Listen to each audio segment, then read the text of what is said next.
today I really want to focus on crossing that line between working with your guides and walking towards idol worshiping. There's definitely a difference between the two, and knowing the difference can really help affect your magic and your spiritual improvement and allowing to bring that spirituality to really manifest here on earth. So a lot of people like to look to angels, god or goddesses, fairies, mermaids, dragons, saints, and earth beings and many other beings out there for guidance so that they can understand better how to construct this reality to better suit ourselves.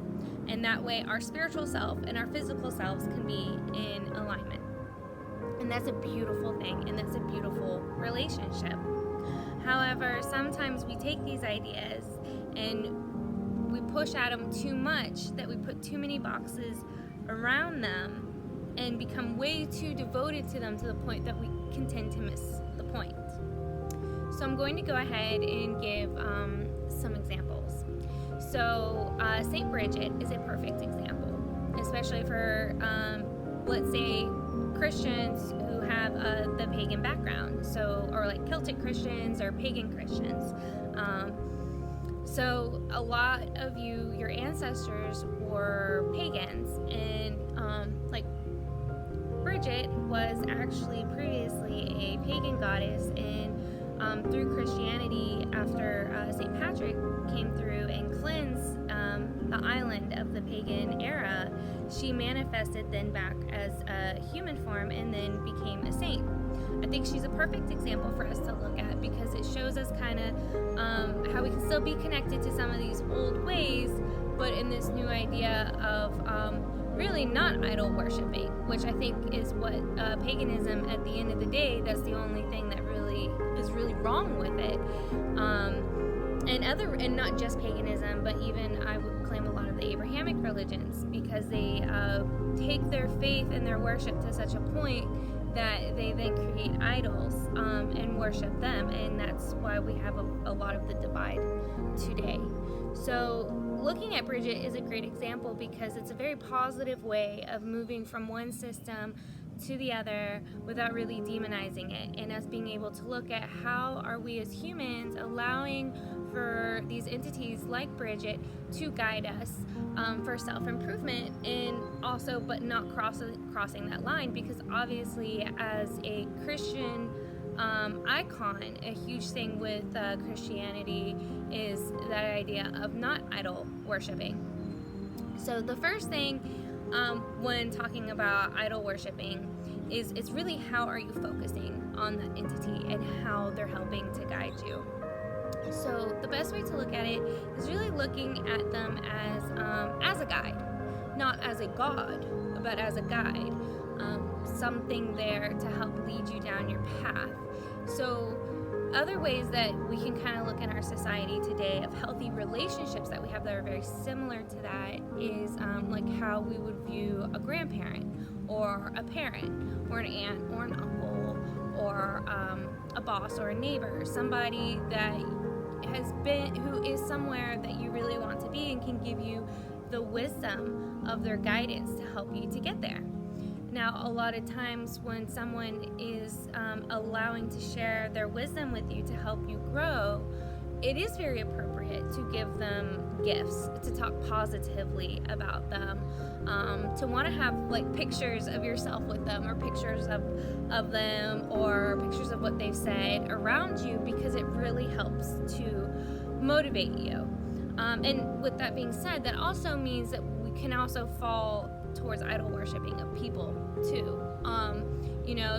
If you've got like a shrine going on with like, your neighbor, that's a little strange. But it's also not as strange to have that with like, with your mom. If you've got all these pictures with your mom, you're just like, my mom's so great, she's so awesome. And a mother would also be the hardest point to see, at what point could you be idol worshiping? If you have such a great mother who has really guided you through a lot of the thickness of life and gotten you towards the light.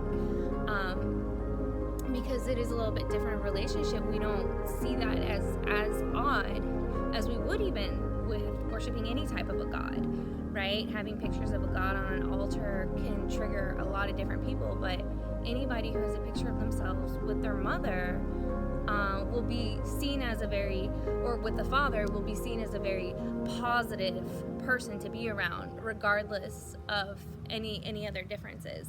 So these are questions we should also ask in how are we representing those guides around our house, and what kind of relationships do we really have with them.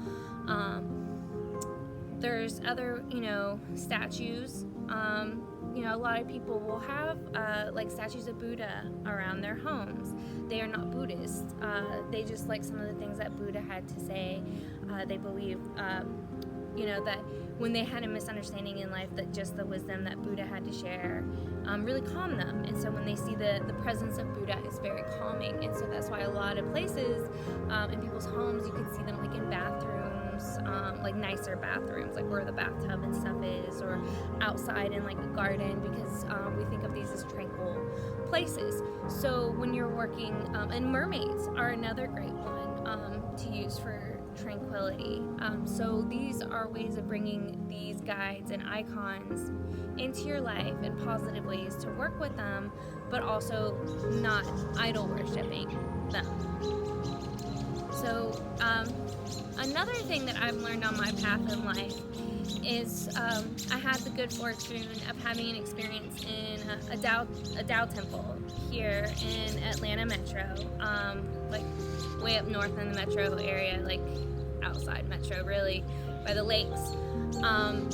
And their belief in the way they worship God, to me, has always resonated as the biggest truth.